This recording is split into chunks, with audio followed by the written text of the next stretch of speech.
অবশেষে গ্রেফতার হলেন ইনকিলাব মঞ্চের আহ্বায়ক ওসমান হাদি হত্যার প্রধান আসামি ফয়সাল করিম মাসুদ। এ সময় তার সহযোগী আলমগীর হোসেনকেও গ্রেফতার করা হয়েছে। ভারতের পশ্চিমবঙ্গ পুলিশের স্পেশাল টাস্ক ফোর্স এক সংবাদ বিজ্ঞপ্তিতে এ তথ্য জানায়। বিজ্ঞপ্তিতে বলা হয়, শনিবার রাতে পশ্চিমবঙ্গের উত্তর 24 পরগনা জেলার বনগাঁ থেকে তাদের গ্রেফতার করা হয়।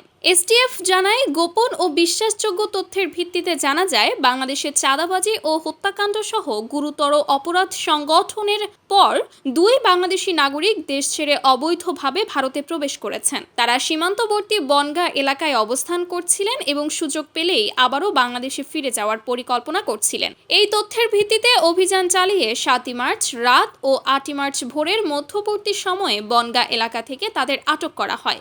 আটক ব্যক্তিরা হলেন রাহুল ওরফে ফয়সাল করিম মাসুদ, যার বয়স 37, যিনি বাংলাদেশের পটুয়াখালীর বাসিন্দা, এবং আলমগীর হোসেন, যার বয়স 34, সে ঢাকার বাসিন্দা। প্রাথমিক জিজ্ঞাসাবাদে জানা গেছে, রাহুল ওরফে ফয়সাল করিম মাসুদ এবং আলমগীর হোসেন বাংলাদেশের রাজনৈতিক কর্মী ওসমান হাদি হত্যাকাণ্ডে জড়িত ছিলেন। হত্যাকাণ্ডের পর তারা পালিয়ে যান এবং মেঘালয় সীমান্ত দিয়ে অবৈধভাবে ভারতে প্রবেশ করেন। পরে ভারতের বিভিন্ন স্থান ঘুরে পশ্চিমবঙ্গের বনগাঁ এলাকায় আসেন এবং সেখান থেকে আবারও বাংলাদেশে ফিরে যাওয়ার পরিকল্পনা করছিলেন। এই ঘটনায় একটি নির্দিষ্ট মামলা দায়ের করা হয়েছে। আটক দুজনকে সংশ্লিষ্ট আদালতে হাজির করার পর পুলিশ হেফাজতে পাঠানো হয়েছে। আদালত আটক দুই আসামির 14 দিনের রিমান্ড মঞ্জুর করেছেন বলে জানা গেছে।